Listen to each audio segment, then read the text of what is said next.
YouTube? Darren here from Grass Ranch Garage, and I've got something here I'd like to show you.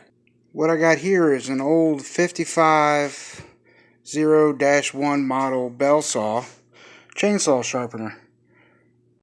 This was left at the front door of my shop by one of my customers. I was out at the time making a delivery, and I thought it was pretty nice. It's a pretty neat old machine. I actually did a video search online, and there were no videos about this particular piece of equipment on YouTube, so I guess this will be the first one.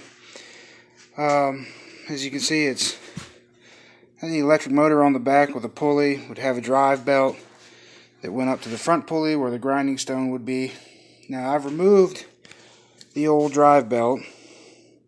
It's pretty rough shape. It's dry rotted pretty bad. And I removed the old grinding stone that was on it. And I went to my local parts store to pick up some parts for it. Now, on the cord, you can see I had to splice the 3 wires together. It had an old rocker switch, but as you can see, this thing is rusted up solid. It will not move. It's useless. I'll have to get a new switch and put it on there. But as of right now, it runs pretty well. But like I was saying, I went to the auto parts store, marine parts store. It's a pretty nice store. It sells just about everything. And got a new belt. And they got a new grinding stone. This company, believe it or not, is actually still in business. Look them up online, Foley-Belsaw. And they still manufacture parts for this particular chainsaw sharpener. What I'm going to do now is plug it in and show you that it still works. And there you go.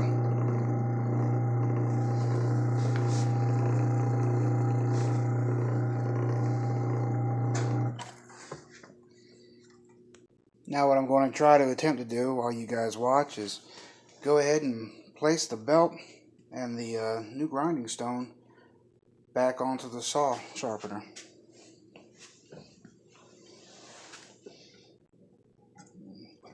Motor like that,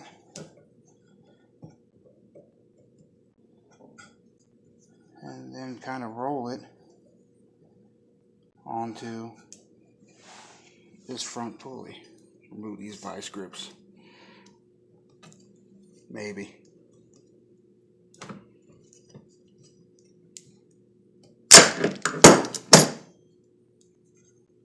And we'll just spin this until it goes on.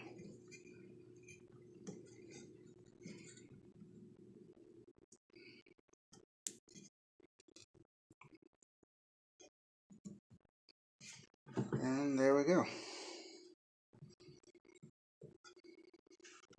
Then to install the new grinding wheel, you just slip it over the arbor.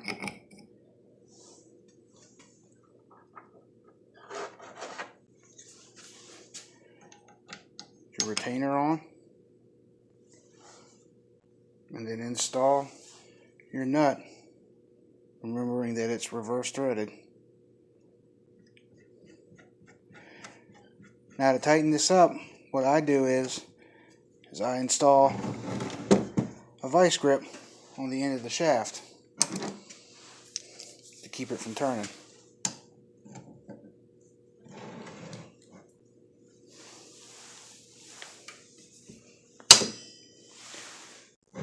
And now you can place a wrench on there and tighten it up.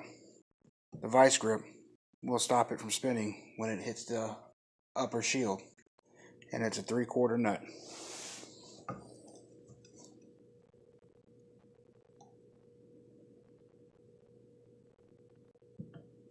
That should be good enough.